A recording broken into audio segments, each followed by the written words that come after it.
Hi, Susan from Worldpeacefull. And I had a friend call me today and talk to me about a lecture she attended on kindness. And she was particularly moved to tears by a woman who was promoting poetry. She didn't realise the power of poetry, even though she knows about mine. But she was thinking of me, she said, the whole time she's hearing it. And she felt to buy the book and actually send it to me. So as a result of her contacting me, of course, it was inspiring me to keep going with poetry. I've already written another blog today on the importance of art therapy and poetry. It's a skill and an art that's really been on the planet for thousands of years, but in recent times it's not as valued given the technology and the distractions that we've all created. It's sort of discarded. But it's a heart-based intelligence, and as I said to my friend, I believe one poem can convey the same amount of knowledge as a PhD or an essay. People might say, how's that possible? Because we're looking for the kernel of truth. This is the kernel, K-E-R-N-A-L, kernel. This is what we look for, and it germinates when we have a realization that it's true. So I think I will read you my poem that I wrote. I actually put it on my computer because I wanted to record it. It's dedicated to Lao Tzu, who was one of my first teachers. And the poem will talk about how I found this wonderful teacher. I was actually in London at the time, and I went to a philosophy course. And this wonderful teacher was for me the outcome of going to this course. I didn't stay long. I actually only stayed a few times, came and visited. It didn't really strike a chord within me, but this teacher did. It's called Tending the Garden, Planting Seeds of Wisdom. I went to a Western philosophy course. I learned of I think, therefore I am. I heard of I, not we. I heard of thinking, not feeling. I heard of questions, but I found no answers. As I was leaving, I saw a little book of poems. Something compelled me to read. I felt the planting of a seed by a Chinese man on an ox. He seemed humble. My ego started to crumble.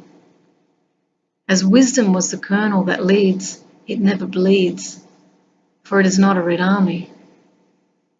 As he spoke to me in an ancient language of staying below power, vanity, ego. For we fulfill ourselves gorging on life to fill the space. But it never fills until you're emptying the well. For greed is the spell of powerlessness in those seeking power.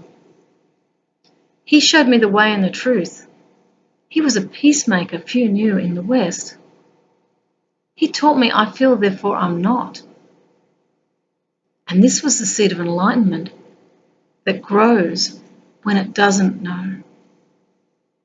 Like the hub and the spokes, it is the empty center that generates emotion. For emotion is the spokes that reach out to all in life. For to keep turning is to keep serving, is to keep learning that we do not know. One must become the hub and the spokes as we orbit our central galactic sun. For the still center is the place of great peace. Peace is not to think, but to feel for truth. For only virtue arises from compassion, tolerance, forbearance, empathy, kindness, truthfulness, and true love. It is the way of the life it knows. It is the wind beneath the kite. It is who you are beyond reason, revealing the truth in all ways, revealing the light when you are ready to listen.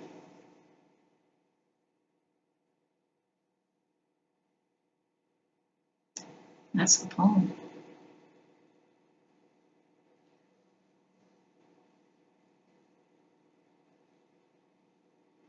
So you have to be ready to listen, to hear it.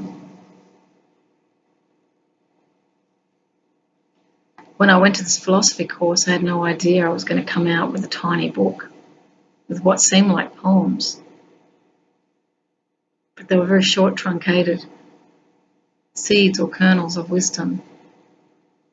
I came to understand that great knowledge doesn't have to be voluminous. It's getting to the quintessential essence of truth. That can be done in one word. It can be done in one sentence. It depends on what we're seeking. The work of Lao Tzu was never about analysis or research, even though he worked in the library of one of the emperors.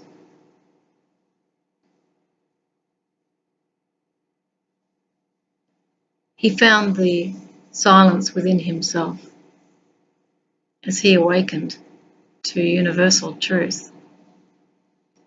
Now, this book has travelled from 600 BC into my hand. The book that I found was the Richard Wilhelm edition. He knew obviously Chinese and English, and even the Tao Te Ching, which is the way and the truth, could never give justice to the original Chinese or Mandarin. I'm not quite sure if it was Mandarin or Cantonese or whatever it was. It was very, very deep. And it's this depth that this world of ours is really looking for right now. So may you find your wisdom. Maybe there's something out there for you that will resonate and inspire you to greater heights and greater understandings that in truth we live in the most beautiful world. Infinite possibilities are here. Have fun.